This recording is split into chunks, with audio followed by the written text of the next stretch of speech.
পাকিস্তানের প্রধানমন্ত্রী ঘোষণা করেছে मुसलमान दुनिया कोनो लोगों में नहीं डरते हैं, मुसलमान एकमात्र अल्लाह के डरते हैं। सुभान अल्लाह। अल्लाह का कोई सवा कोनो लोगों के नास्तिकों काफिरों के नहीं डरते हैं। मुसलमान एकमात्र केवल मात्र अल्लाह ताला के डरते हैं। तार माने मुसलमान अल्लाह के छाड़ा काउके भय करे ना। पोलापन कथा बोलो अल्लाह के छाड़ा मुसलमान काउके की भय करे ना। तो एजन्य आरो बोलेছেন फिदाए बदरे पैदा कुन फरिश्ते तेरी नसरत को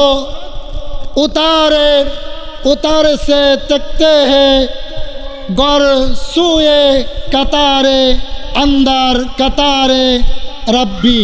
बोला वैसे मुसलमान जखन बदरेर मयदानेर मतो 313 जन ঐক্যবদ্ধ হবে, मुसलमानদের ईमान जखन मजबूत হবে, मुसलमानদের জন্য ফেরেশতা तेरी नसरत को ফেরেশতা नाजिल करबे उतार सकती है गौर सुए कतारे अंदर कतारे रब्बी। सुबहानाल्लाह। कन्ना बोलছে मुसलमान যখন আল্লাহকে ভয় করে ওই বদরের ময়দানের মতো মুসলমানদের পক্ষে কাতারে কাতারে ফেরেশতা আল্লাহ তাআলা নিযুক্ত করে দিবে। জোরে বলছিলা আল্লাহ তাআলা বলেছেন যে মুসলমান এমন একটা জাতি, मुसलमान एमन एक गोष्ठीर नाम, मुसलमान डरते नहीं मुसलमानों किसी से जब मिल जाएगा ईमान दौलते नबी से। मुसलमानদের ভিতর যদি দুইটি জিনিস থাকে কয়টি? আল্লামা ইকবাল বলেছে मुसलमान को नहीं डरते हैं, मुसलमान काउके भय करे ना, डरते नहीं मुसलमानों किसी से जब मिल जाएगा ईमान दौलते नबी से। मुसलमान यदि आल्लाह एवं नबीर दुईटा प्रेम थाके, आल्लाह एवं रसूलेर प्रेम थाके, मुसलमान काउके भय करे ना। एकटू आगे खबर आसছে যে 50 জনের মতো ভারতের সৈন্য শেষ। আলহামদুলিল্লাহ। কন্যা কিছুদিন আগে আপনারা দেখেছেন যে ভারতের মুসলমানদের দাড়ি ধরে কিভাবে অপমান করেছে। হ্যাঁ, মসজিদ ভাঙছে, মসজিদের উপরে প্রস্রাব করছে মেহরাবে। আল্লাহ তাআলা কয় ইন্না বাতশা রাব্বিকা লাশাদীদ। আমি আল্লাহ ধরি না, ধরলে কাউরে আমার ধরা হলো শক্ত। আমার ধরা কি শক্ত ধরা। আসলে মুসলমানদের ভিতরে কিছু মুনাফিক আছে। তখন এই মুহূর্তে যদি সৌদি আরব, ইরাক, ইরান, কাতার, বাংলাদেশ, এভাবে বাংলাদেশ সারা পৃথিবীতে 52টা রাষ্ট্র মুসলমান আছে, এরা যদি সবাই বলতো 1 মিনিটও লাগতো না ভারতকে খাইতে, ঠিক কিনা? যেন বাংলাদেশেও মুনাফিক আছে, কিছু স্বৈরা শাসন আওয়ামী লীগের বড় বড় নেতারাও সাহায্য করতেছে সরে যাইতে, পলায়ন করতে। গত রাত্রে দেখছেন বাংলাদেশের প্রেসিডেন্ট নাকি হ্যাঁ পলায় গেছে, এমনি গেছে গা।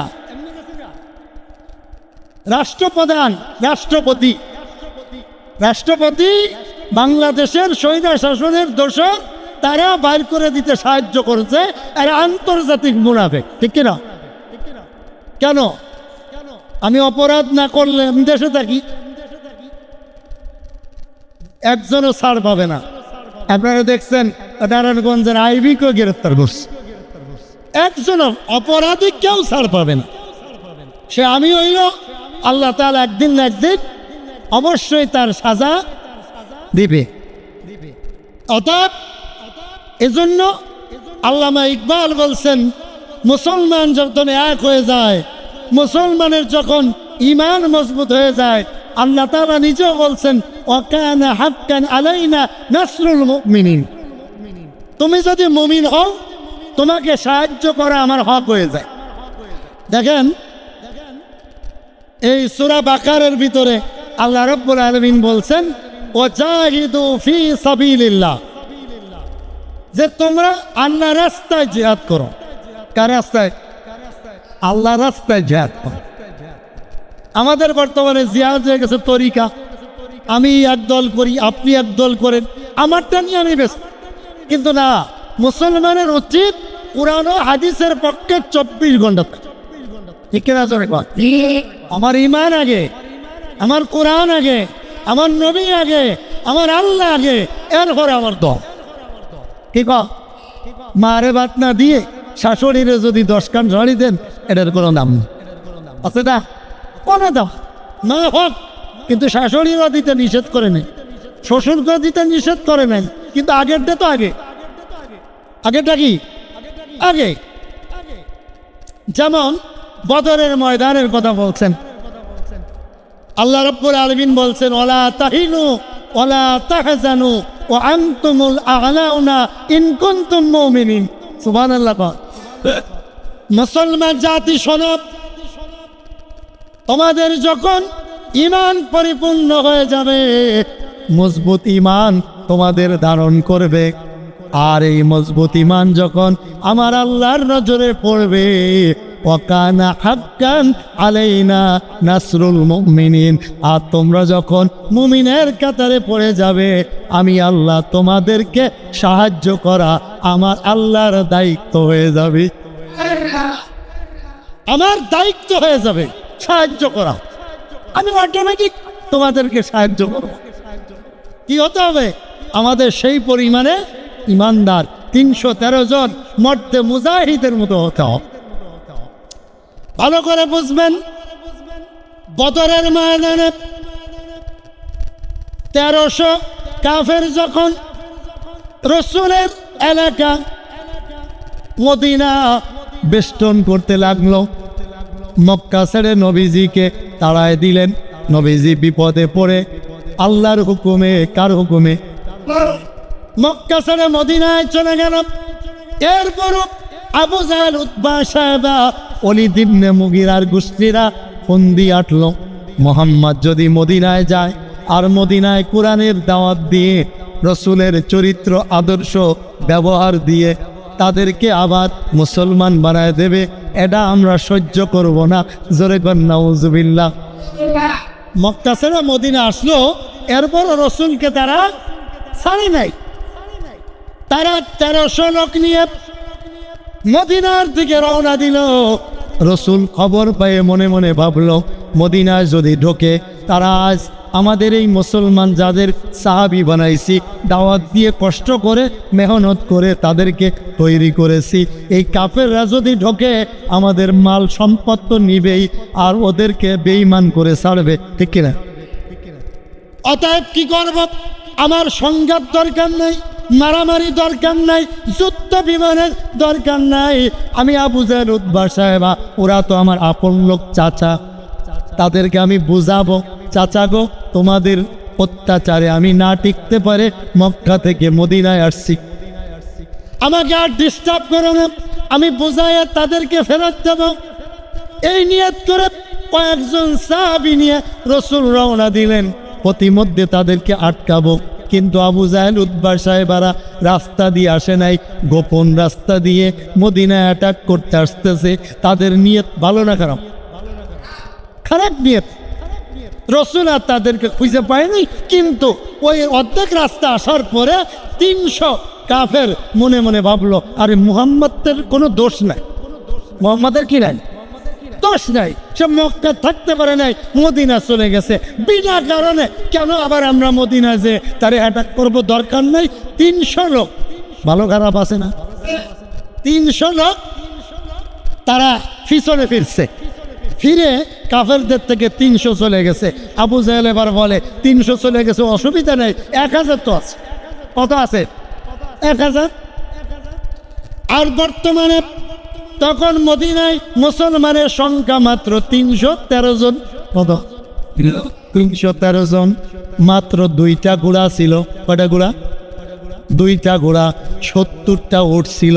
হাদিস আসছে 2টা ঘোড়া 70টা উট। সাহাবী ছিল মাত্র 313 জন। এটা মজবুত সাহাবী। আর কাফেররা এখন কত? ধরে বলেন 1000। এবার হঠাৎ করে মদিনা বেষ্টন করে নিল। বেষ্টন করার পরে এবার রসুল জেনে ফেলল, রাস্তা থেকে ফিরে এসে মদিনায় ঢুকলো।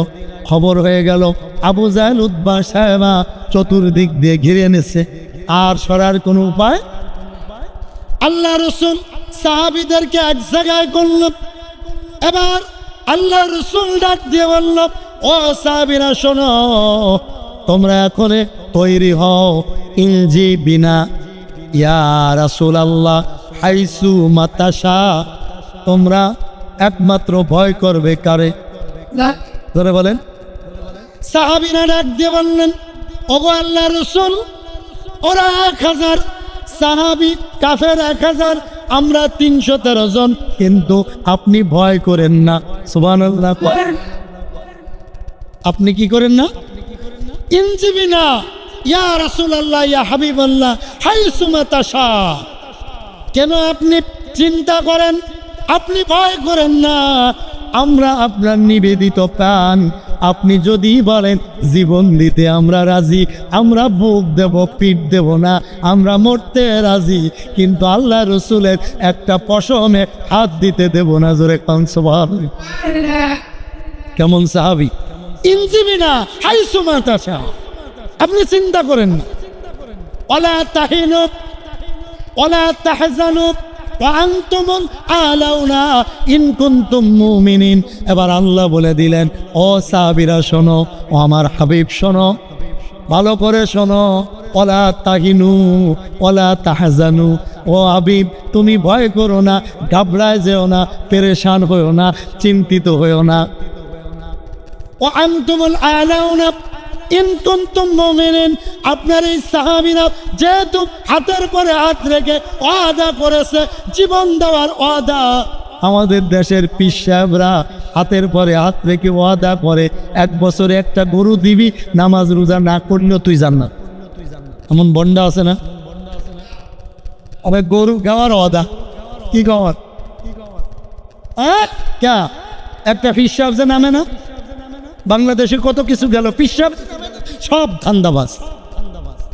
কথা কয় না। আমি অনেক পীর সাহেবরে বলছি, কয়েকজন মাত্র, চরমোনা, ডক্টর এনায়েতুল্লাহ আব্বাসী, এই ধরনের কয়েকজন, হাতে গোনা 5-7 জন পীর সাহেব ছাড়া আর সব আছে গরু গাফতাল। না, আমার পি দুনিয়া মরে যাক সব। আমার খানকা ঠিক থাকলে সর, আমার চেয়ার ঠিক থাকলে দরকার। আমাদের হুজুরদের ভিতরে এমন আছে, দরকার কি ঝামেলা করা? আমার চাকরি যেন আজীবন থাকে, আমার এই মেম্বারে হক কথার দরকার। এমন কথা কইতাম না যে কথা আমার সভাপতি, আমার সেক্রেটারি, আমার ক্যাশিয়ার, আমার মুসল্লিরা বিরক্ত হয়ে যায়। কি দরকার আছে? আপনি ঘরের বাড়ি খাইবেন, টিফিন বাড়ি ভাত আইব, আপনার কি দরকার? কিন্তু রাসূল বলে, আস-সাকিতু আনিল হাক্কি আশ-শাইতানু মিনাল আখরাস। যারা জানার পরও চাকরি টিকানোর জন্য, বাবা পাওয়ার জন্য, দল টিকানোর জন্য হক কথা বলে নাই, কিয়ামতের দিন সেই আলেমগুলো বুবা শয়তানের কাতারে থাকে। নাউজুবিল্লাহ। কথা আমি বুঝাইতে পারি নাই। রাসূল বলে, আস-সাকিতু আনিল হাক্কি আশ-শাইতানু মিনাল আখরাস। জানার পরও সুবিধা ভোগ করার জন্য, 30 বছর 40 বছর চাকরি টিকানোর জন্য, আজীবন ইমামতি টিকানোর জন্য হক কথাগুলো বলো নাই, সুদের রস করো নাই, সেক্রেটারি সুদ খায় বলো নাই। এই জন্য কিয়ামতের মধ্যে মাঠে 2টা শাস্তি হবে আলেমদের। কয়টা? একটা হলো আগুনের কেসি দিয়ে জিব্বা কাটা হবে, 2 নাম্বার হলো বুবা শয়তান হয়ে থাকবে, কোনো কথা বলতে পারবে না, আল্লাহ জবান বন্ধ করে দিবে। ধরে কর নাউজুবিল্লাহ। আল্লাহ রসুল ডাক দিয়ে বললেন, ইনজিবিনা ইয়া রাসূলুল্লাহ। সাহাবারা বললেন, হাইসু মাতাশা। অর্থ হলো, কেন আপনি চিন্তা করেন, আমরা তো আছি। সুবহানাল্লাহ। কেন চিন্তা করেন?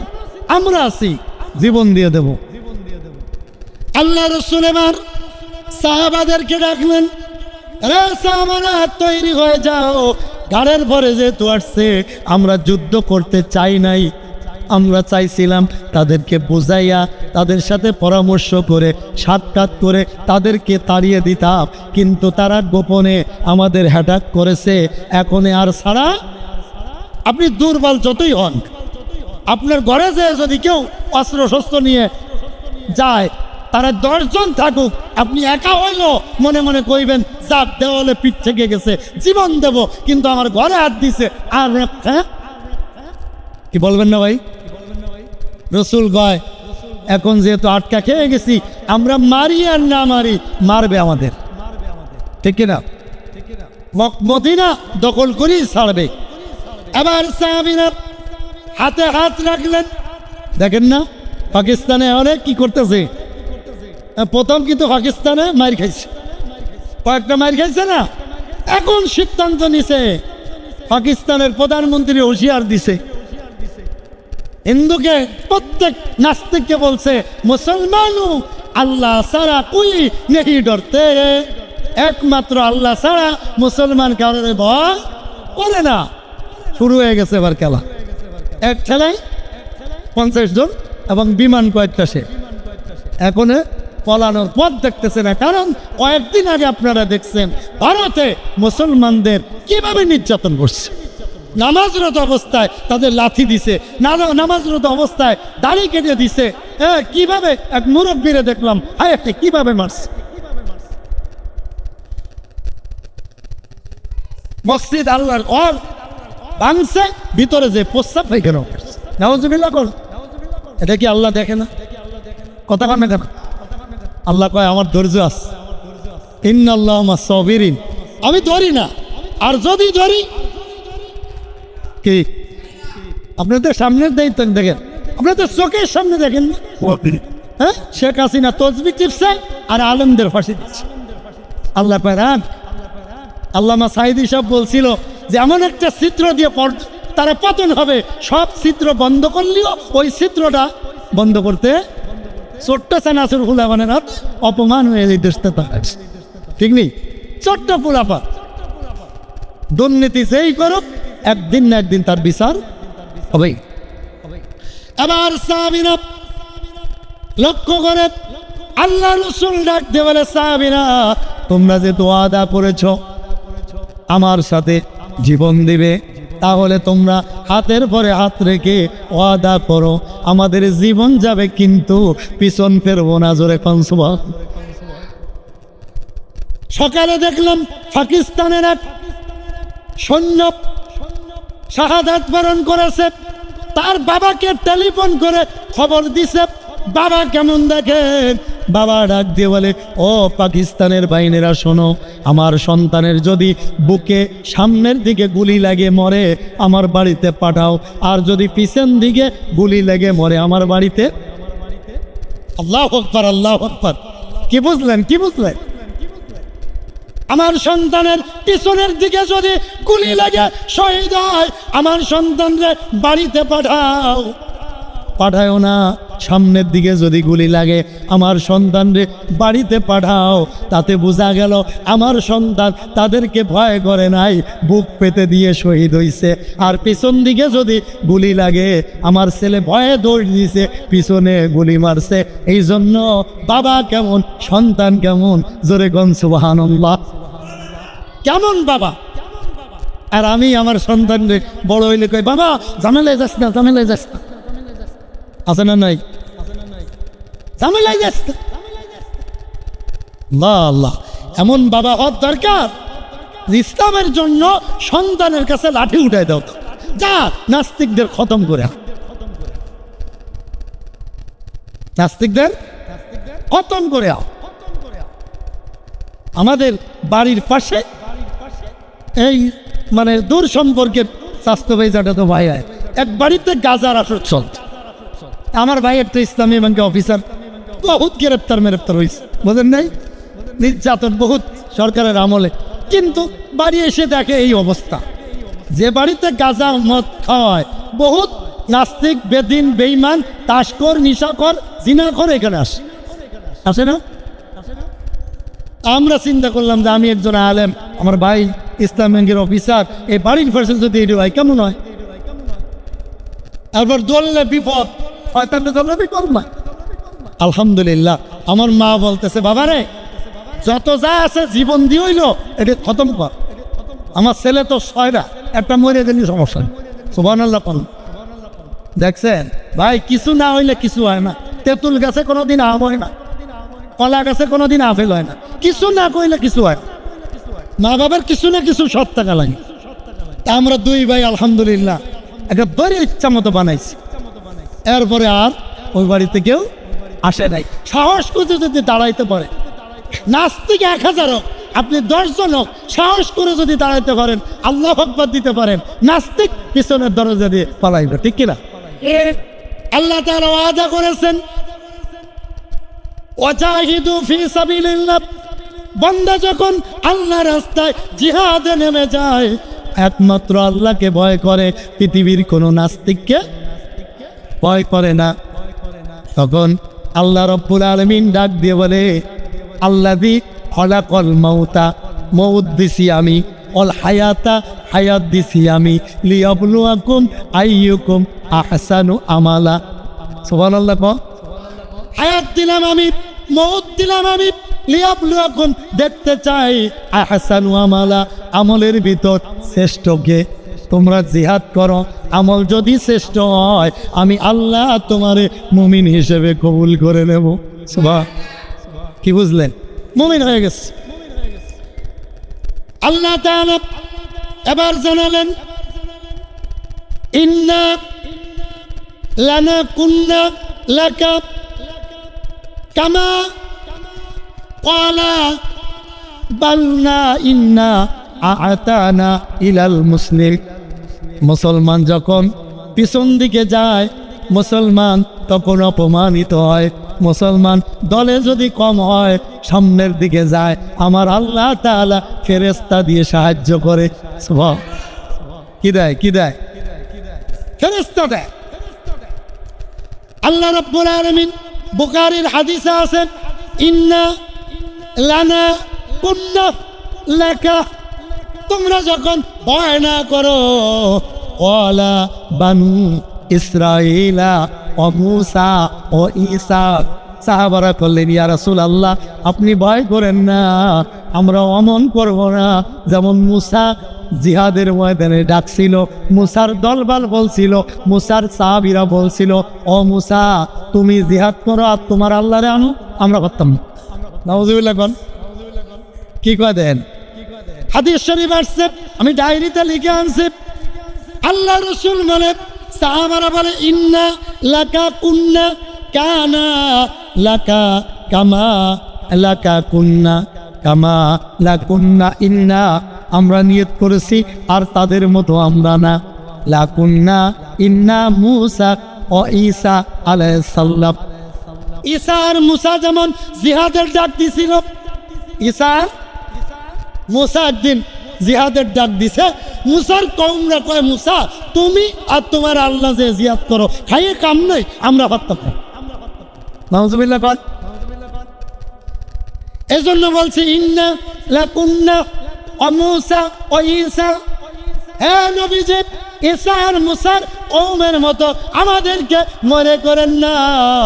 তারা যেমন মূসার আল্লাহরে বলছিল জিহাদ করো, আমরা পারতাম না। নবীজি গো, ওই ইহুদিদের মতো আর আমরা বনি ইসরাইলদের মতো, বানু ইসরাইল লাকুন্না ও মূসা ও ঈসা, তারা যেমন কইছিল আমরা জিহাদে যাইতে পারতাম না, তুমি আর তোমার আল্লাহ করো গে, খাইয়ে কাম নাই, আমরা জিহাদের মধ্যে যাবো। সাহাবারা বলে, ইয়া রাসূলুল্লাহ ওই ঈসা আর মূসার মতো, বনি ইসরাইলের মতো আমরা এমন করতাম না। হাইসুমা তাশা ইনজিবিনা, ভয় করেন না, আমাদেরকে নিয়ে চলেন, যেখানে যাবেন। জোরে কোন সুবহান। আমরা সেখানেই যাইতে রাজি। জোরে কোন না সুবহানাল্লাহ। وأنا والله لو كنا حيث ما تشاء أقول هن إلى ইলাহা হায়াতা ওয়া তাইয়্যিবা ইলাল জান্নাহ। আমাদের হায়াত থাকতে আমরা হাল ছাড়ব না, হয় জান্নাতে যাব আর ইলাল শাহাদাত আমরা শহীদ হয়ে যাব। আপনি ভয় করেন না, ভয় করেন না, 1000 কাফের আমাদের সামনে টিকতে পারবে না। সুবহানাল্লাহ। 1000 কাফের হোক আমাদের সামনে কিচ্ছু না, আপনি ভয় করেন। নবীজি খুশি হয়েছে না? জোরে কোন নবীজি কি হয়েছে? খুশি হয়েছে। এবার এক সাহাবী খেজুর খাচ্ছিল, সাহাবীর নাম হলো মিকদাদ। নাম কি? সাহাবী খেজুর খাচ্ছে, খেজুর খাওয়া থেকে রসুল বলে এই জিহাদে যারা শহীদ হয়ে যাবে, আমি রসুল বললাম, আঙ্গুল উঁচু করে রসুল বললেন, ওগো আল্লাহ এই জিহাদে যারা শহীদ হবে তাদেরকে কি করবেন? আল্লাহ বলে আমি আলাদাভাবে তাদের এমন মর্যাদা দেব পৃথিবীর মানুষও কল্পনা করতে পারবে না। জোরে কোন সুবহানাল্লাহ। সাহাবী দাঁড়ায় কই, ইয়া রাসূলুল্লাহ, বক বক বক বক। সুবহানাল্লাহ। বক বক অর্থ কি? সপ্রশ, সেই রকম একটা জিনিস আমার বলছে বক বক। ইয়া রাসূলুল্লাহ, তামার ইলাল খেজুর, তামার তো খেজুর, খেজুর খাচ্ছে। ইয়াকুলু তামার, সে খেজুর খাচ্ছিল। সাহাবী যখন রসুল এই কথা বলছে, সে খেজুরটা ফেলে রাসূলের কাছে বলি, ইয়া রাসূলুল্লাহ, ইয়াকুলু তামার, আমি যে খেজুর খাচ্ছিলাম খেজুর ফেলে দিলাম, কারণ খেজুর খাইতে সময় লাগবে। কি লাগবে? আমার কাছে যে খেজুর আছে, ইয়াকুলু তামার, আমি খেজুর খাচ্ছিলাম, বক বক। আপনি যে জান্নাতের কথা বলেছেন, এমন জান্নাত রেখে খেজুর খাওয়া যাবে না। ইয়া রাসূলুল্লাহ, আমার কাছে তলোয়ার দেন, আমার মন বলে আমি কাফেরদের সব ধ্বংস করে দেব। সুবহানাল্লাহ। পারবেন এরা? খেজুর খাচ্ছে বন্ধ। হাদিস শরীফ আসছে, সাহাবী দৌড় দিলেন, খেজুর খাওয়া রেখে তলোয়ার নিয়ে দৌড় দিলেন। এবার সাহাবীরা দৌড়ায় দৌড়ায় যাচ্ছে জিহাদের ময়দানে। আবু জাহেল, উতবা, সাহেবা তাদের দলে 1000, আর মুসলমান জোরে কোন 313 জন। এবার সেজা গুজে রওনা দিতেছে, এমন টাইমে ছোট্ট ছোট্ট 2 বালক এসে নবীজির কাছে হাজির। সুবহানাল্লাহ। ওগো আল্লাহর হাবিব, এ তার মতো, তার বয়স কত? 10-11। একজনের বয়স 9, একজনের 12, মতান্তরে আসছে। আবার আসছে একজনের 7, একজন 9, 12 আর 9 ধরেন না। 2 সাহাবী ছোট্ট ছোট্ট বাচ্চা এসে বলে, ইয়া রাসূলুল্লাহ, আমাদেরকে যুদ্ধের ময়দানে পাঠাতে হবে। সুবহানাল্লাহ। তোমরা তো ছোট ছোট বালক, তোমাদেরকে কি করাম? যুদ্ধ করতে গেলে কমপক্ষে তো বয়স হতে হয়, তলোয়ার ঢাল ধরতে হয়, তোমরা কি? ডাক দিয়ে বলি, ইয়া রাসূলুল্লাহ, চোখে পানি, আমার মা বলেছে আপনারা নাকি কাফেরেরা গালি দিছে, মাঠ থেকে বিদায় নিয়ে আসছি, আপনারে যে গালি দিছে তারে কতল না করে কসম আল্লাহর ঘরে ফিরে যাইতাম না। ছোট্ট ছোট্ট, একজনের নাম মাস আর একজনের নাম মুয়াজ। মা যায় মুয়াজ, 2 ভাই, আপন 2 ভাই, আর কোনো ছেলে মেয়ে নাই। ইয়া রাসূলুল্লাহ, আমাদেরকে পাঠাতে হবে, মা থেকে বিদায় আনছি। মা বলেছে, বাবারে, হয় শহীদের মা হতে চাই আর নয় গাজী হতে চাই, তবে তোমরা শহীদ আর নয় গাজী হয়ে বাড়িতে আসবা। আমার কলিজার টুকরা রসুলকে যারা গালি দিছে তাদেরকে তোমরা জীবিত রেখে আসো না। জোরে কোন সুবহানাল্লাহ। কেমন মা, ছোট্ট বাচ্চারে বানাই দিচ্ছে। আল্লাহ রসুল ডাক দিয়ে বলে, বাবারে, তোমার ভাইয়ের বয়স কত? 12। তোমার বয়স কত? 9। তোমার বড় ভাইটারে অনুমতি দিলাম, তুমি বাড়িতে যাও, তোমারে অনুমতি ওরা দিলাম, একটু লাঠি ছুটি এগোয় দিতে পারবে, যেহেতু সাহাবী কম। ছোট ভাই চোখের পানি ছেড়ে ডাক দিয়ে বলে, নবীজি গো, আমার ভাই বড় হতে পারে, কিন্তু ওর থেকে শক্তি আমার বেশি। আল্লাহু আকবার কর না। ওর থেকে, তার মানে জিহাদের ময়দানে যাবে। ইয়া রাসূলুল্লাহ, আমার ভাই আমার থেকে বড় হতে পারে, কিন্তু তার থেকে শক্তি আমার কম না, আমারও হরাইতে হবে। আল্লাহ রসুল বলে, না না, যুদ্ধের ময়দানে যাওয়ার মতো বয়স তোমার হয় নাই, তোমারে পাঠানো। রসুল কিছুতেই রাজি হলো না। এবার চোখে পানি লইয়া ডাক দিয়ে বলে, নবীজি আপনি যদি বিশ্বাস না করেন আমাদের দুই ভাইতে কুস্তি লাগাই দেন। সুবহানাল্লাহ। যদি আমি আমার বড় ভাই থেকে পারি কুস্তি লাগে, আমি তারে হারাইতে পারি। আপনি রসুল তো আল আমিন, সত্য নবী, ন্যায় বিচারক। আপনি এবার বলেন আমারে জিহাদের ময়দানে পাঠাবেন। রসুল শুনে তো অবাক। আরে কয় ছোট্ট বাচ্চা, রসুলের এমন প্রেম। আমাদের প্রেম কেমন জানেননি? 10 কেজি আমির দিয়েছে, ইয়া নবী সালাম আলাইকা, গরম গরম জিলাপি, নবীজি শেষ। এই হলো আমাদের মহব্বত। আর ইমাম সাহেব খুশি, 500 টাকা আদিয়া পাইছে, মাশাআল্লাহ। 500 টাকা ছাড়ছে কাম, 1 মাসের বেতন। ইমাম সাহেব খুশি, আপনারাও খুশি, চলে গেছেন। কিন্তু রসুল কি বলে?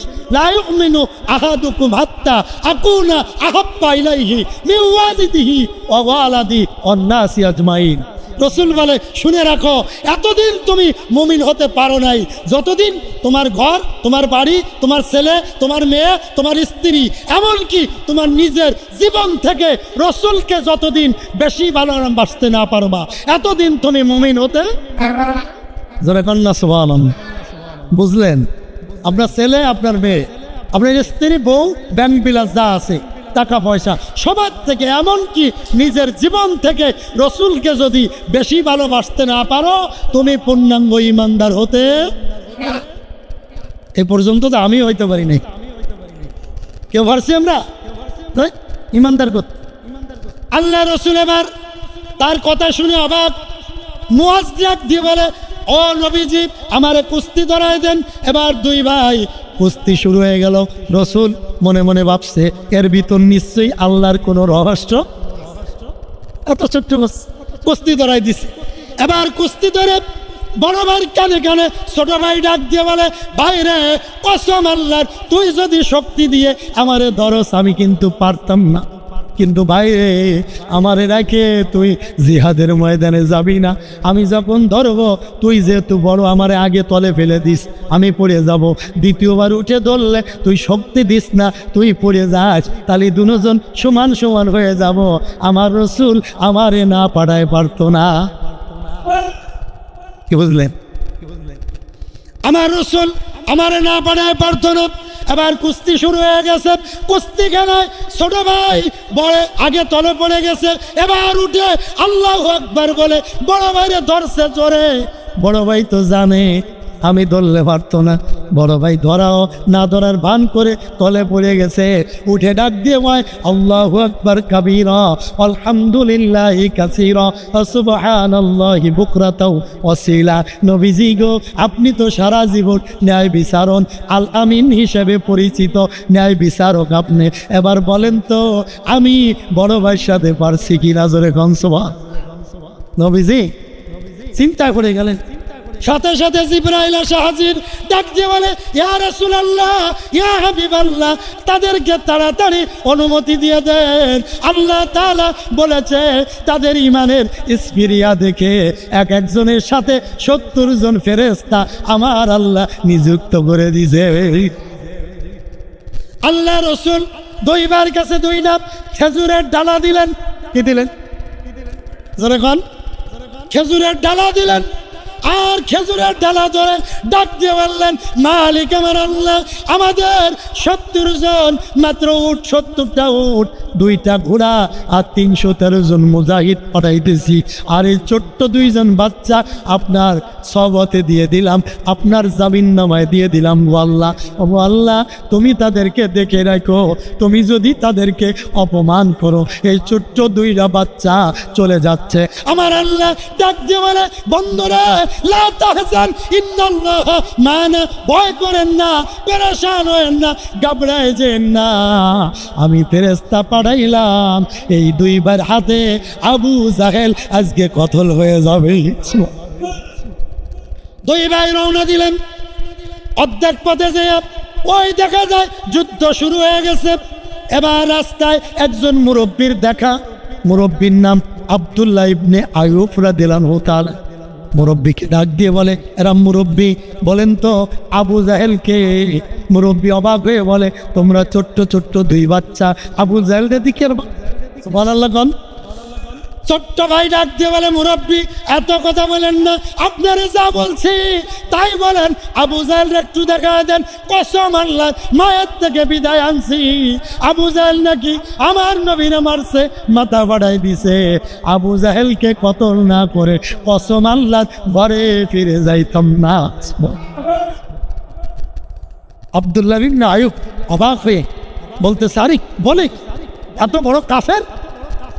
ওই যে দেখা যায় সব থেকে বড় ঘোড়া, এই মুখের ভিতর সাপ, চায়া দেনা ঘোড়া, সাদা ঘোড়া সব থেকে বড়, যে ওইটার নাম আবু জাহেল। দুই ভাই এবার এরম অনেক লোকের ভিতরে এরম ঢুকে গেছে, ঢুকে যাইয়া একেবারে কাছাকাছি। এবার ছোট ভাই বড় ভাইরে বলে, ভাইরে দেরি করিস না, ওই তো আবু জাহেল। এবার বড় ভাই ঘোড়ার পায়ে দিছে আঘাত, একটা কোপ দিছে। কি দিয়ে? কি দিয়ে? খেজুরের ডালা দিয়ে জোরে একটা বাড়ি দিছে। বাড়ি দেওয়ার পরে দেখে নূরের ঝলক দিয়া ওই আবু জাহেলের ঘোড়া, বড় ঘোড়াটা জমিনে লুটায় পড়ে গেছে। সুবহানাল্লাহ।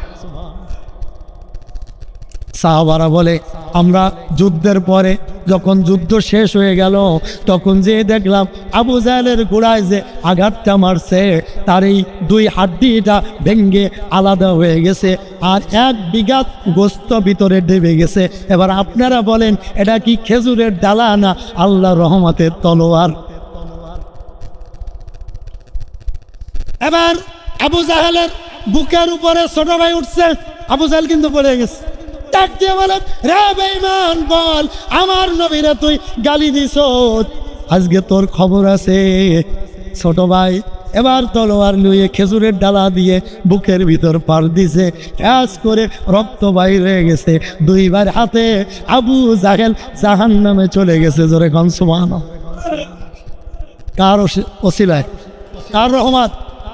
খেজুরের ডালায় না, এটা সব থেকে বড় অস্ত্র ছিল। সুবহানাল্লাহ। যেমন উহুদের ময়দানে যুদ্ধ শেষ হয়ে গেল, যুদ্ধের পরে নবীজিকে বাঁচাইতে লোহার কপাট, কামুজ দুর্গের দরজার বড় কপাট 27 টন ওজন। সুবহানাল্লাহ। কয় টন?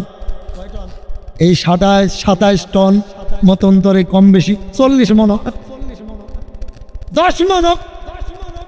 হযরত আলীকে সবাই পাহলান বলে বাবা দিতে লাগলেন, তাকবীর দিয়ে নবীজির কাছে ডাক দিয়ে বলে, নবীজি গো, হযরত আলী আজকে আলী পাহলান হয়ে গেছে। কেমনে?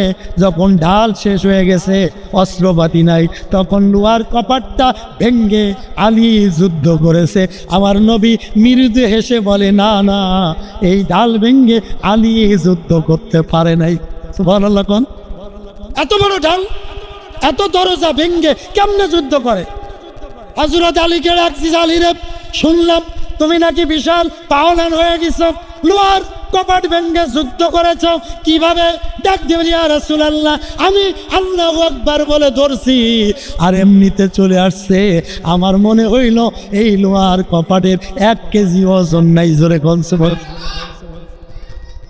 এবার নবীজি সাথে করে নিয়ে বলে, আলীরে চলো তো, কেমনে তুমি ডালটা নিয়ে যুদ্ধ করছো?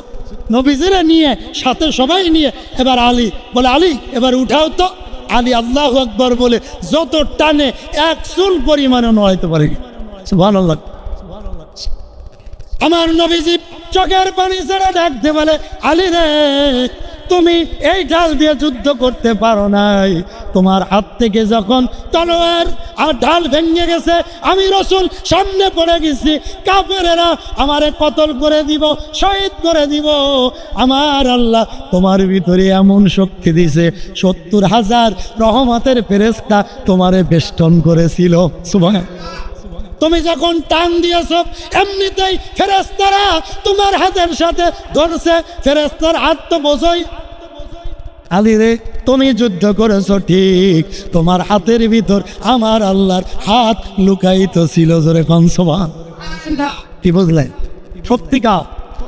এজন্য আল্লাহ বলছেন ওয়াকানা হাক্কান আলাইনা নাসরুল মুমিনিন, তোমাদেরকে শর্ত দিলাম তোমরা যদি মুমিন হতে পারো এখনো বদরের ময়দানের সাহাবীদের মতো তোমাদেরকে সাহায্য করব। সুবহান। পারে না আল্লাহ? পারে না? কিন্তু আমরা হয়ে গেছি নমরুদের মতো। আমাদের ভিতরে সেই কুলুসিয়াত, রহমত, ঐক্যতা, মোহাব্বত নাই। একজন মায়ের খেলে আর একজন চাইয়ে দেখি। বাবা গরিপুর বাজারে বাবারে মাইরা জুতা দিয়ে পড়ে শেষ, কুলায় দৌড়ে এসে পলায় কয় আমার জীবনটা বাঁচে আসছে। ঠিক নেই? আর তোর জীবন থাকলো কই? তোর বাবারে জুতা দিয়ে ফিটাইতেছে মানুষে, আর তুই বাড়িতে এসে কইস মাশাআল্লাহ আমার জীবনটা বাঁচাইছে। তোর জীবন থাকলে কি না থাকলে কি, কথা কর না? আলহামদুলিল্লাহ, আমরা দোয়া করব পাকিস্তানের সৈন্যদেরকে আল্লাহ যেন বদরের ময়দানের মতো কবুল করে। জোরে পেরা, আরো জোরে কর না আমিন। আমরা কিছু না পড়তে পারলেও দোয়া তো করতে পারবে ভাই, সমর্থন তো করতে পারবো। কিন্তু আমাদের মুসলমানের ভিতর দেখবেন দুই একজন এমনও পাইবেন যুদ্ধ করে লাভ কি, আকাম কুকাম আছে না নাই? আবু জাহেল নাই, কিন্তু তার নাতিফুতি দুই একটা আছে না নাই? আমরা সবসময় ইসলামের পক্ষে থাকবো।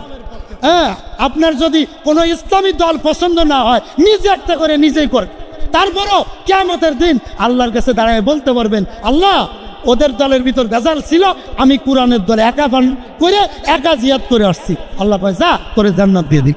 সুবহান।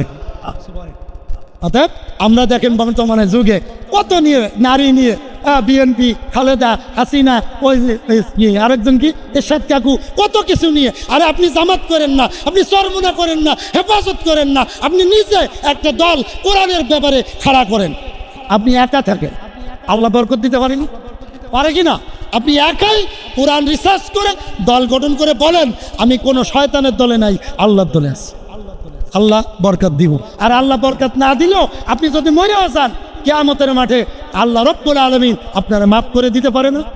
তো আল্লাহ আমাদের সকলকে মুসলমানের পক্ষে, কোরআনের পক্ষে, ইসলামের পক্ষে, আলেমদের পক্ষে থাকার তৌফিক দান করুক। জোরে কোনা আমি।